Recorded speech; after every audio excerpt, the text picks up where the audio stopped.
Good morning, dear students. How are you all? Let's begin our today's geography class.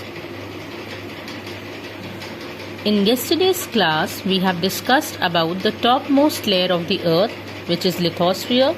It is the solid outermost layer of the earth and it consists of soil, plateau and forest area.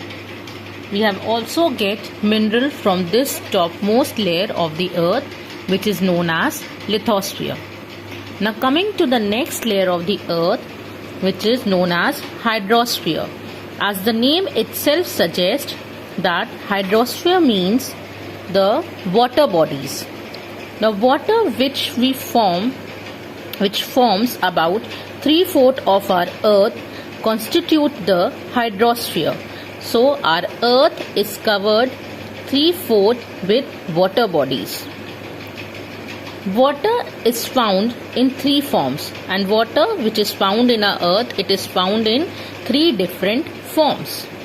They are in solid, liquid and gaseous state. In liquid form, it exists in water bodies, and in solid state, it exists in snow. Now in liquid form, we see the water which we found in the water bodies, that is in the oceans, ponds.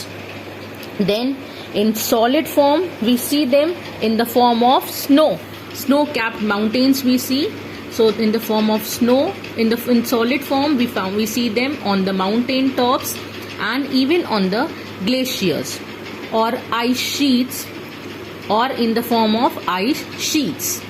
Then and in gaseous form, we found them in the clouds.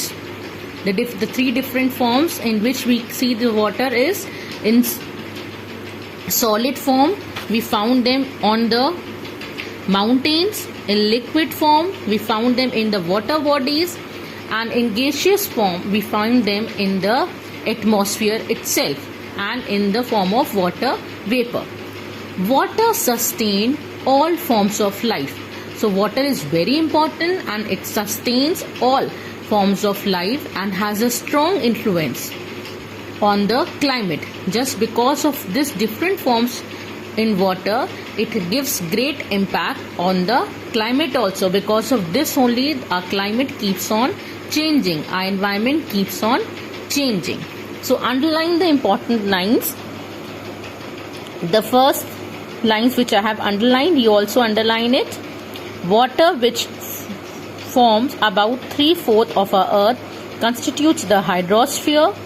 Water is found in three different forms: solid, liquid and gaseous.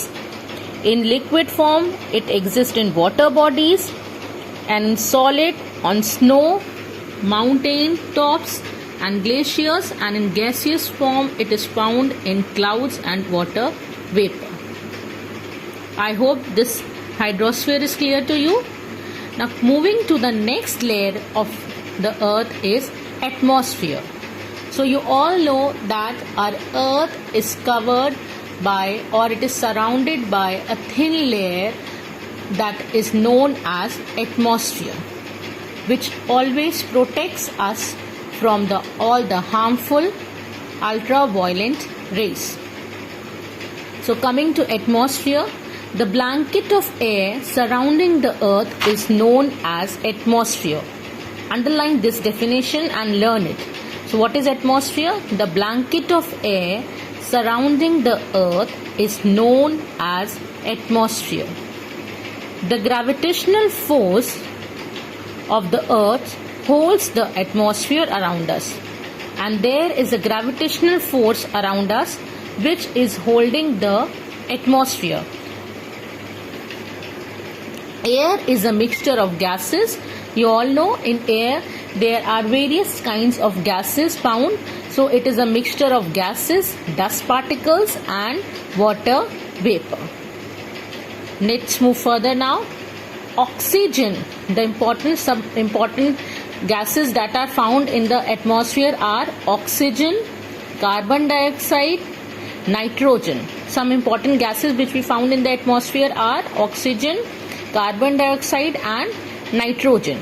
The first and the foremost is oxygen, which we use for breathing, and it is used by animals to respire, and it is also used by animals also for their respiration purpose, while carbon dioxide is used by plants to carry out the process of photosynthesis.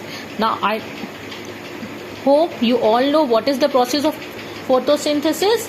You all have studied in science how the plants prepare their food, how the green leaves prepare their food. That is the process of photosynthesis.